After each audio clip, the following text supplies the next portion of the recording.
ओम शांति। आज बाबा के 15 फरवरी 2021 के साकार मधुर महावाक्य हैं। एक नज़र कल के अभ्यास के कार्य पर। बहुत सुंदर अभ्यास कल हम सब ने किया कि मैं स्व परिवर्तक आत्मा हूँ।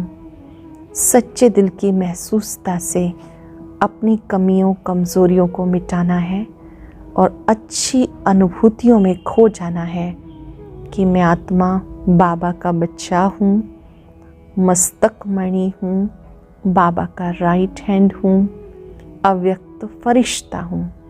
जितना जितना सच्चे दिल से अनुभव करते जाएंगे, इन अनुभवों में खो जाएंगे, उतना परिवर्तन अच्छा होगा। बहुत ही सुंदर बात बाबा ने हम सबको समझाई कि बाबा बच्चों की हर धड़कन को, हर आवाज़ को, हर संकल्प को जानता है, जानते हुए भी अनजान रहता है, क्योंकि वो भोलानाथ है। छत्र छाया की बहुत सुखद अनुभूति हम सब ने की। जहाँ छत्र छाया है वहाँ सदा ही मौज है। छत्र छाया से बाहर आते हैं तो माया तंग करती है। बाबा की छत्र छाया में सदा ही मौज है। सेवाओं की सफलता के लिए मास्टर सागर बनने की बात को हम सब ने समझा कि किस तरह से हमें निंदा को स्तुति में, अकल्याण को कल्याण में बदल देना है। और आज की मुरली में बाबा ने बच्चों को बधाइयाँ दी हैं। सोचिए, भगवान स्वयं बधाई देते हैं। किस बात की बधाई देते हैं? बाबा ने आज बधाई दी कि आप बच्चे मनुष्य से देवता बन रहे हो। आप बच्चे रावण की जंजीरों से मुक्त हो रहे हो, पास विद ऑनर हो रहे हो। आप पतंग हो, आपकी डोर बाबा के हाथ में है। मनुष्य से देवता बनने की बधाई हो।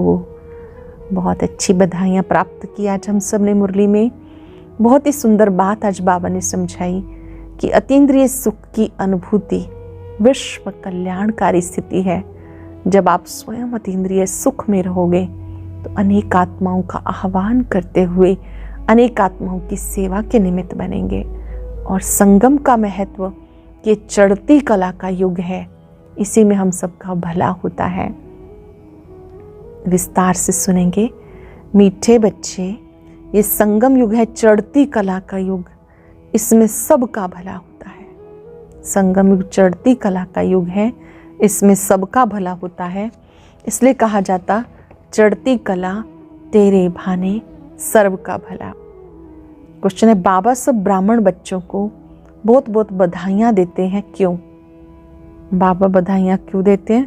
क्योंकि बाबा कहते हैं, तुम बच्चे मनुष्य से देवता बनते हो। तुम मेरे बच्चे मनुष्य से देवता बनते हो। तुम अब रावण की जंजीरों से छूटते हो। तुम स्वर्ग की राजाई पाते हो, पास विद ऑनर बनते हो। मैं नहीं, इसलिए बाबा तुम्हें बहुत बहुत बधाइयाँ देते हैं। तुम आत्माएं पतंग हो, तुम्हारी डोर मेरे हाथ में है। मैं तुम्हें स्वर्ग का मालिक बनाता हूँ। तुम आत्माएं पतंग हो, तुम्हारी डोर मेरे हाथ में है। मैं तुम्हें स्वर्ग का मालिक बनाता हूँ। गीता है, आखिर वो दिन आया आज। ओम शांति। ये अमर कथा कौन सुना रहे हैं? अमर कथा कहो, सत्यनारायण की कथा कहो, तिजरी की कथा कहो, तीनों मुख्य हैं। अब तुम किसके सामने बैठे हो? कौन तुम्हें सुना रहे हैं? सत्संग इसने भी बहुत किए। वहाँ सब मनुष्य देखने में आते, कहेंगे फलाना सन्यासी कथा सुनाते हैं, शिवानंद सुनाते हैं। भारत में ढेर सत्संग है, गली गली में सत्संग है। माताएं भी पुस्तक उठाए बैठ सत्संग करती हैं। वहाँ मनुष्य को देखना पड़ता। यहाँ तो वंडरफुल बात है। तुम्हारी बुद्धि में कौन है? परम पिता परमात्मा। किसी भी सत्संग में जाएंगे, देहधारी मनुष्य नजर आते हैं। यहाँ पर बाबा कहते हैं, आपको कौन पढ़ाते हैं? निराकार परमात्मा। तुम कहते हो बाबा सामने आया हुआ है। निराकार बाबा हमें पढ़ाते। मनुष्य कहेंगे वह ईश्वर तो नाम रूप से न्यारा है। बाबा समझाते, नाम रूप से न्यारी कोई चीज़ है नहीं। तुम बच्चे जानते हो, यहाँ कोई भी साकार मनुष्य नहीं पढ़ाते। और कहीं भी जाओ, सारे वर्ल्ड में साकार ही पढ़ाते हैं। यहाँ तो सुप्रीम बाप है, जिसे निराकार गॉड फादर कहते हैं। वो निराकार साकार में बैठकर पढ़ाते हैं। बिल्कुल नई बात है। जन्म बाई जन्म तुम सुनते आए ये फलाना पंडित है, गुरु हैं, ढेर के ढेर नाम है। भारत तो बहुत बड़ा है, जो भी कुछ सिखाते हैं समझाते वो मनुष्य ही हैं, मनुष्य ही शिष्य बने हुए हैं। अनेक प्रकार के मनुष्य हैं, फलाना सुनाते हैं, हमेशा शरीर का नाम लिया जाता। भक्ति मार्ग में निराकार को बुलाते, हे परम पिता परमात्मा आओ, पतित पावन आओ। वही आकर बच्चों को समझाते। तुम बच्चे जानते हो कल्प कल्प सारी दुनिया जो पतित बन जाती उनको पावन करने वाला एक निराकार बाप है।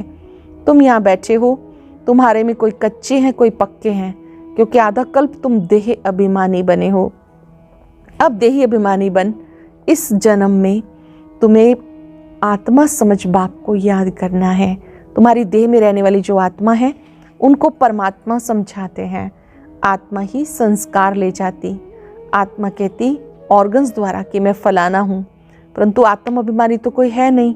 बाप समझाते जो इस भारत में सूर्यवंशी चंद्रवंशी थे वही इस समय आकर ब्राह्मण बनेंगे, वही देवता बनेंगे। जो भी सत्युग वाली आत्माएं हैं उन्हें सूर्यवंशी कहते हैं, त्रेता वालों को चंद्रवंशी। वही आत्माएं इस समय आकर संगम पर ब्राह्मण बनेंगी, ब्राह्मण ही देवता बनेंगे। मनुष्य देह अभिमानी रहने की आदती है, देही अभिमानी रहना भूल जाते हैं। इसलिए बाबा घड़ी घड़ी कहते देही अभिमानी बनो। आत्मा ही भिन्न भिन्न चोला लेके पार्ट बजाती, यह है उनके आर्गन्स। अब बाबा बच्चों को कहते मन मना भव। बाकी सिर्फ गीता पढ़ने से कोई राजभाग थोड़ा ही मिल सकता है। तुमको इस समय त्रिकालदर्शी बनाया जाता, रात दिन का फर्क हो गया। बाबा समझाते मैं तुम्हें राजयोग सिखाता हूँ। श्री कृष्ण सतयुग का प्रिंस है। जो सूर्यवंशी देवताएं थे उनमें कोई ज्ञान नहीं, ज्ञान तो प्रायलोप हो जाएगा। ज्ञान है ही सदगति के लिए। सतयुग में दुर्गति में कोई होता नहीं, वो है ही सतयुग। अब है कलयुग। भारत में पहले सूर्यवंशी 8 जन्म, फिर चंद्रवंशी 12 जन्म। ये एक जन्म तुम्हारा सबसे अच्छा जन्म है। ये जन्म जब आप ब्राह्मण बने हो ये सबसे अच्छा जन्म है। तुम हो प्रजापिता ब्रह्मा मुख वंशावली। ये है सर्वोत्तम धर्म।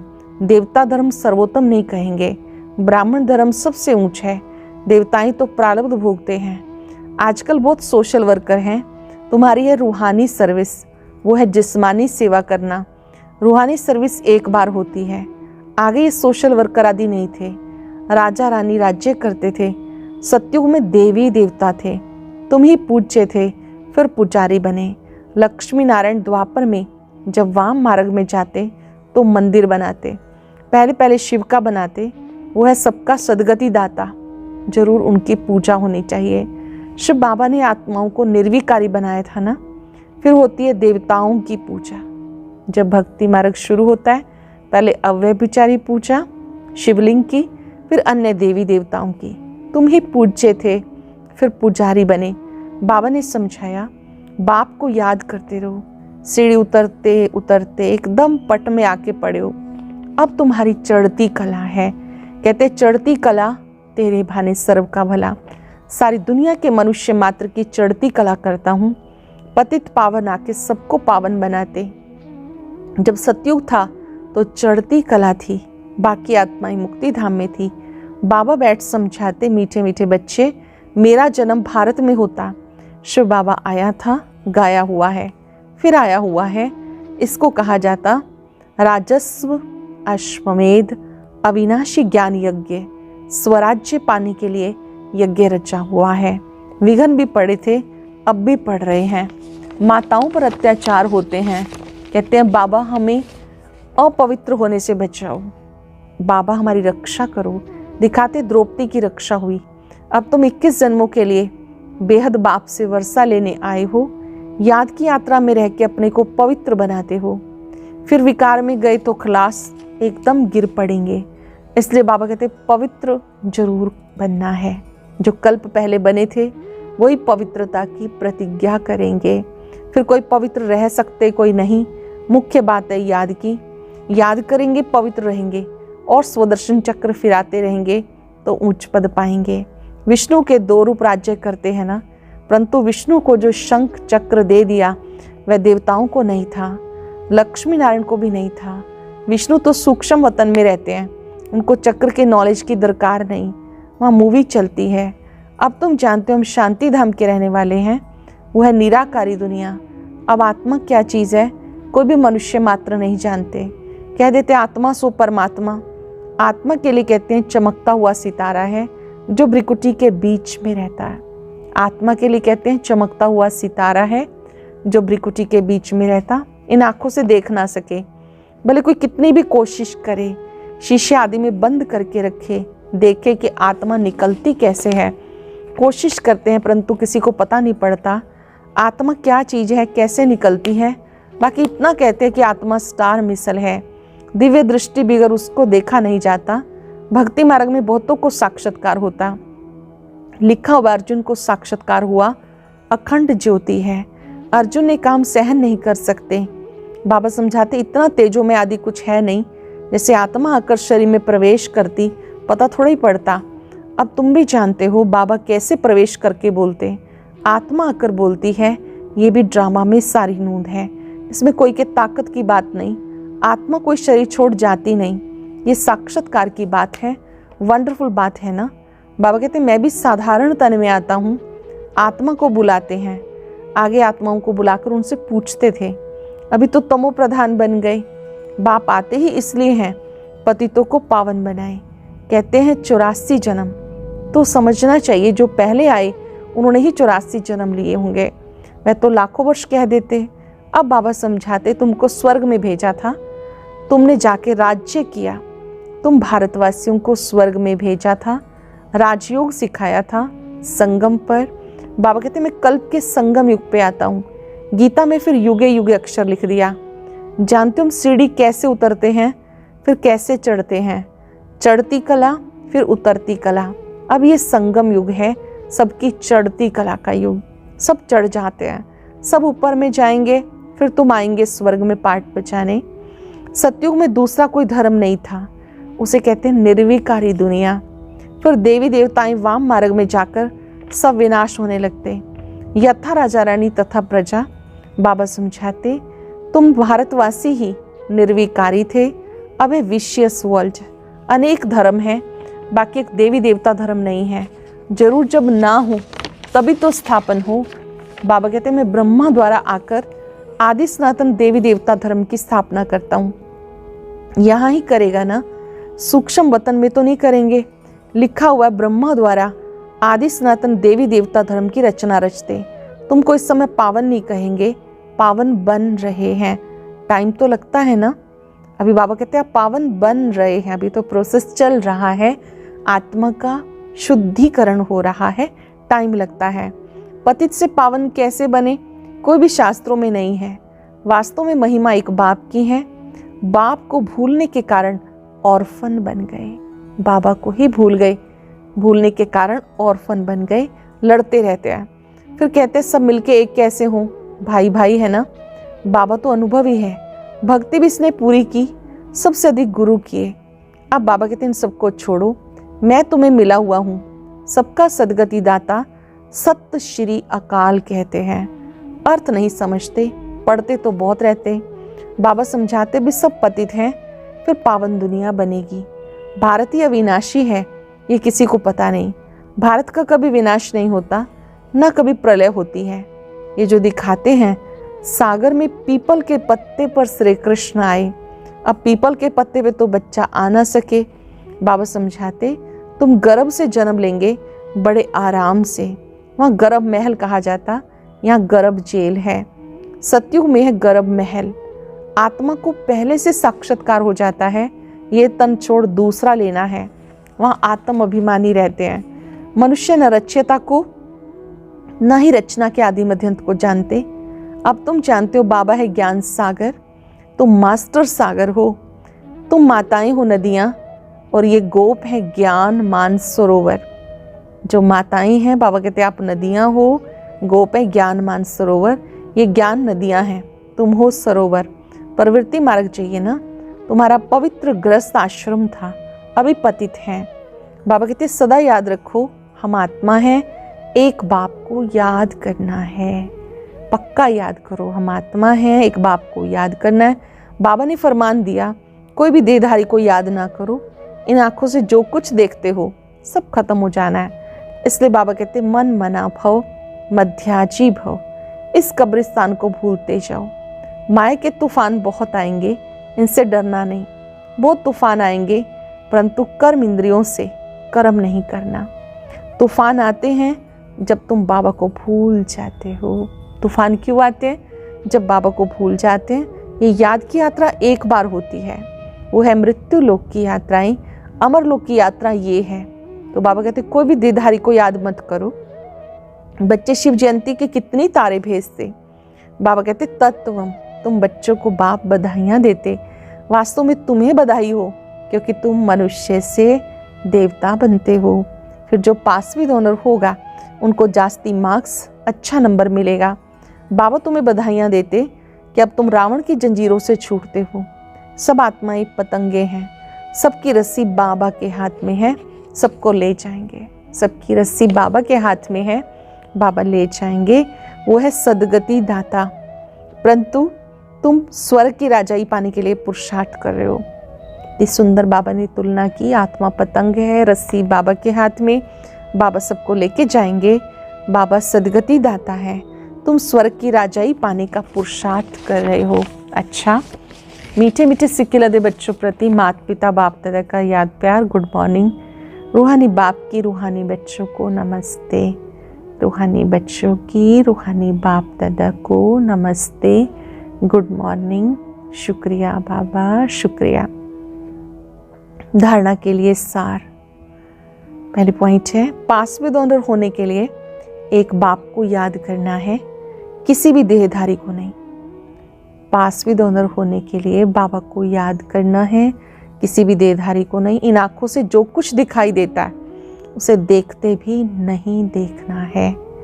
इस अमर लोक की यात्रा पर हम जा रहे हैं, इसलिए मृत्यु लोक का कुछ भी याद ना रहे। कर्म इंद्रियों से कोई भी कर्म ना हो, ये ध्यान रखना है। इन कर्म इंद्रियों से कोई भी विकर्म ना हो, ये ध्यान रखना है। वरदान है, अतीन्द्रिय सुखमय स्थिति द्वारा अनेक आत्माओं का आह्वान करने वाले विश्व कल्याणकारी भव। अतीन्द्रिय सुखमय स्थिति द्वारा अनेक आत्माओं का आह्वान करने वाले विश्व कल्याणकारी भव। जितना लास्ट कर्मातीत स्टेज समीप आती जाएगी, उतना आवाज से परे शांत स्वरूप की स्थिति अधिक प्रिय लगेगी। इस स्थिति में सदा अतीन्द्रिय सुख की अनुभूति होगी। इस अतीन्द्रिय सुख में स्थिति द्वारा अनेक आत्माओं का सहज आह्वान कर सकेंगे। ये पावरफुल स्थिति ही विश्व कल्याणकारी स्थिति है। इस स्थिति द्वारा कितनी भी दूर रहने वाली आत्मा को संदेश पहुंचा सकते हो। आपकी जब सुखमय स्थिति है, ये विश्व कल्याणकारी स्थिति है। इस स्थिति में रह के कितनी भी दूर आत्माओं को आप बाबा का संदेश पहुंचा सकते हो। स्लोगन है, हर एक की विशेषता को स्मृति में रख, फेथफुल बनो तो संगठन एकमत हो जाएगा। हर एक की विशेषता को बुद्धि में रख, फेथफुल बनो तो संगठन एकमत हो जाएगा। आज हम अभ्यास करेंगे, मैं विश्व कल्याणकारी आत्मा हूं। इस ऊंचे स्वमान में एकाग्र हो जाएं। मैं विश्व कल्याणकारी आत्मा हूं। समस्त भूमंडल की आत्माएं मेरा परिवार है।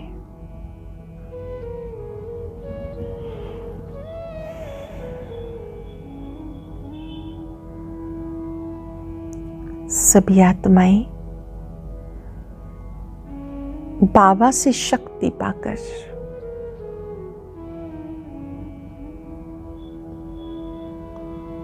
अतीन्द्रिय सुख की अनुभवी बने। संगम युग पर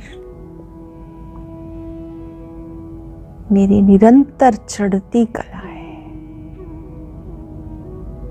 मैं अतीन्द्रिय सुख का अनुभव करने वाली विश्व कल्याणकारी आत्मा हूं। अंतःकरण से संकल्प करें, सबका कल्याण हो, सबका कल्याण हो। सबकी चढ़ती कला हो।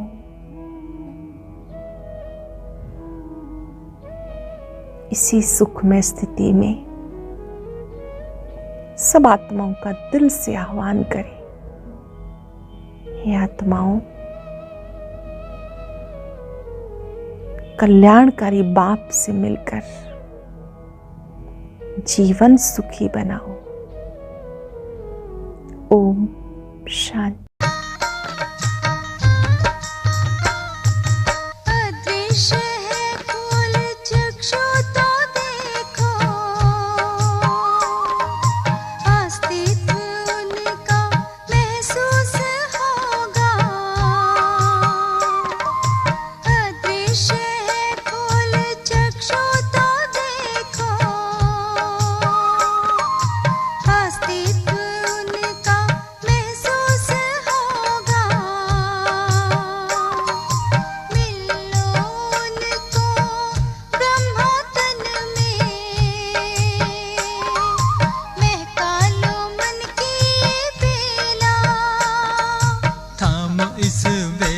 जगा लो विवेक, सारे जग का कर्णधार हो।